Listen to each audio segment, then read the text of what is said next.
There are times in life when, silently and suddenly, something breaks inside us. It is not exactly sadness, nor is it anger.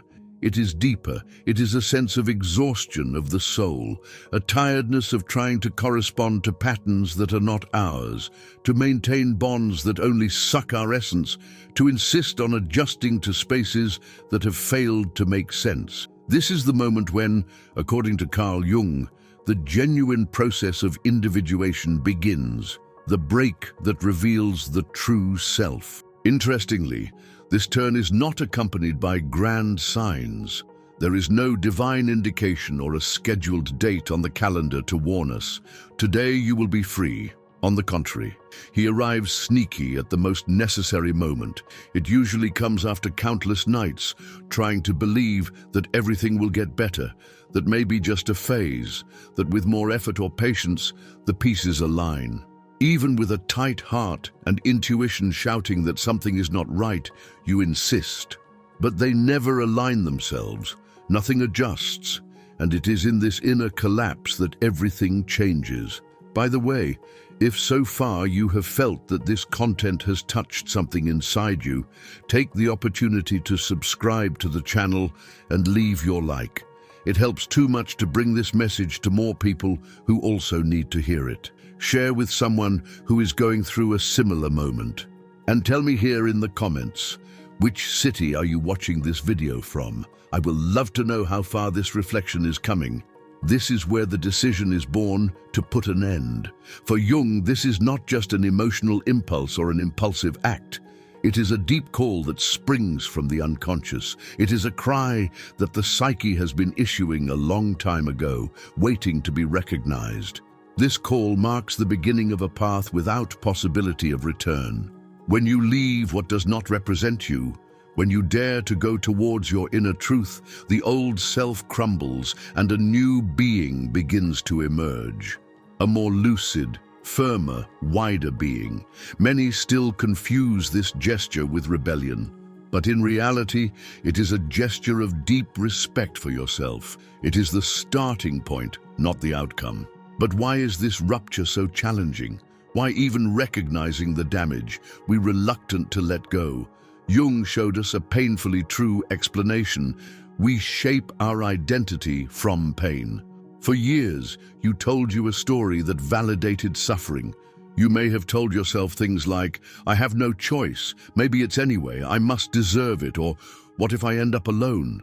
These beliefs were assimilated by their unconscious as absolute truths, and this shaped their decisions. You remained stuck to ties that empty, in jobs that erase your brightness, in situations that run you. The worst is that you started finding it all normal, but it is not. Jung reminds us that the soul is always looking for expansion, and growing requires abandoning what no longer talks to our essence. But this liberation requires crossing an arduous but revealing process, the confrontation with its own shadow. The shadow is made up of everything you have repressed throughout your life. It is those parts of you who were somehow taught to hide, the desires, emotions, and thoughts you thought unacceptable. However, ignoring her does not make her disappear. On the contrary, the shadow manifests itself in a subtle but constant way, in our behaviors, patterns of toxic relationships, and even the inexplicable anxieties that consume us. And this is where the central point of the transformation process comes in. When you finally say enough, you are symbolically staring at your shadow. You are challenging the limiting beliefs that have kept you imprisoned for so long. This moment can be painful because, in a way, you are dying to be reborn. And it is this pain that makes the process so complex.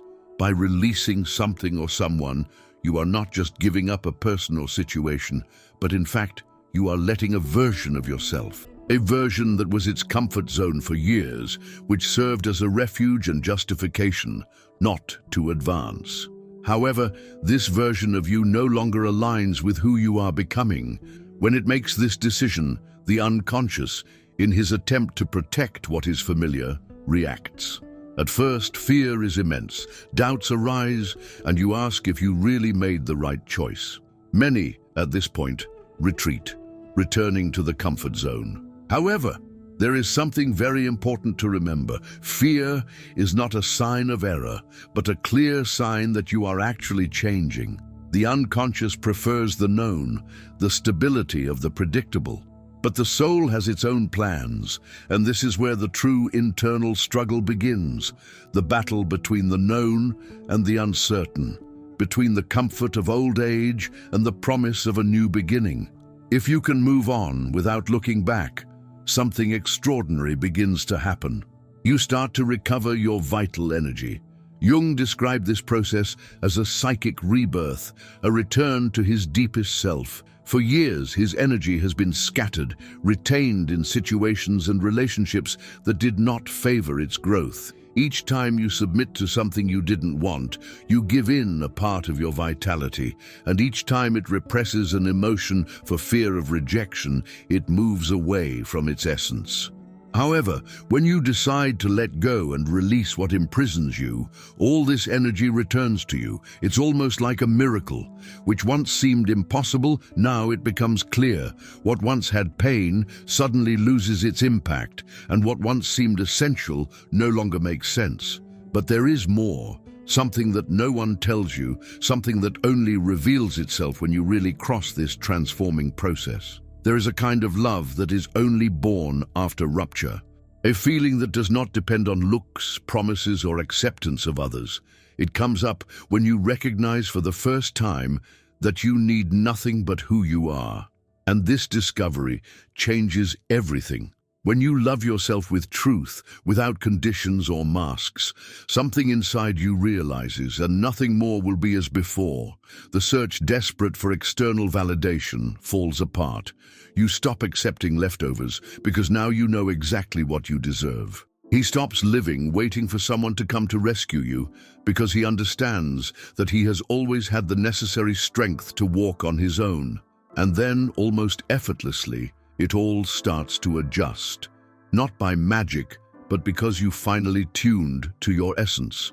Relationships transform, ways hitherto closed reveals themselves, opportunities begin to sprout where before there was silence. Not because you are trying to control something, but because you are finally being true to yourself. But there is a turn in this story. Love itself is not the final destination. It is the portal for a new stage. With this new look, you come to see the world clearly. What once seemed common now hurts. What you once ignored now jumps in the eye. You no longer tolerate what you once accepted because your criteria have changed, and with them, your reality.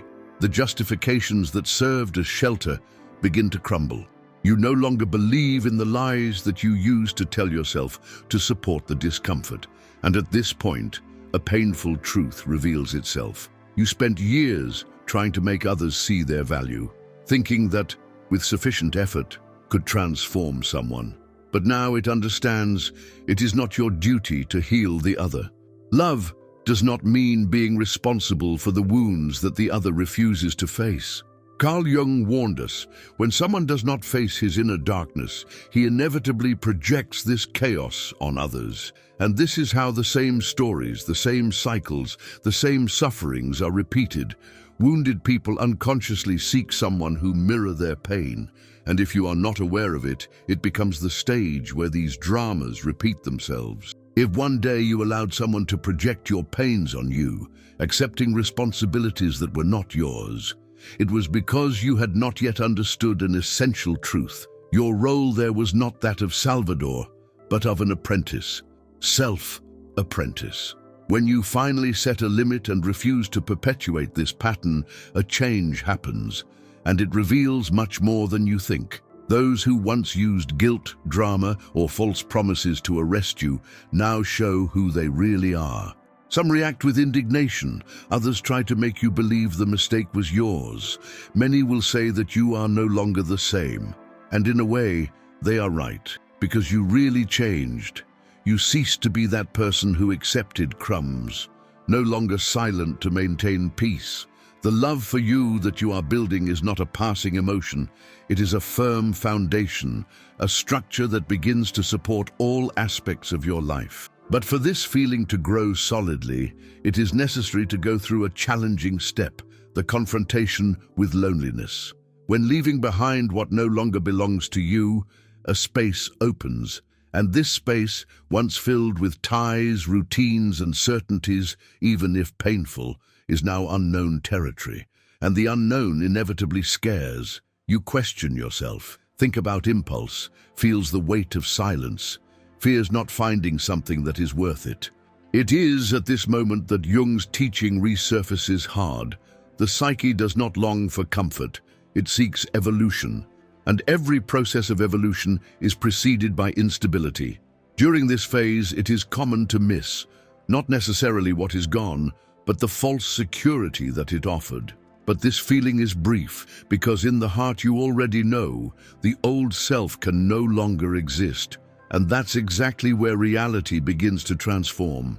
Not due to the need to fill the void, but because its internal frequency is no longer the same.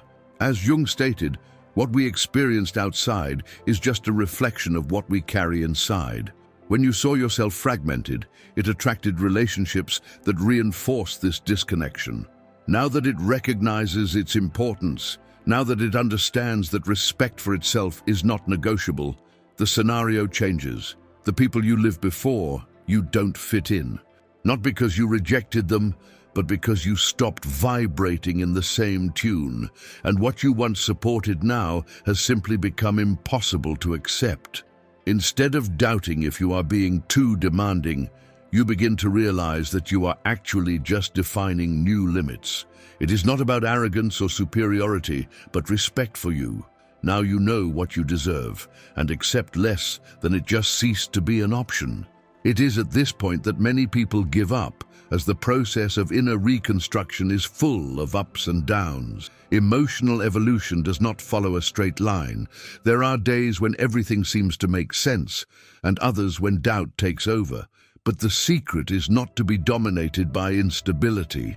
Remaining firm is what ensures the continuity of its growth. Carl Jung warned that one of the biggest obstacles on the path of individuation is the dread of emptiness.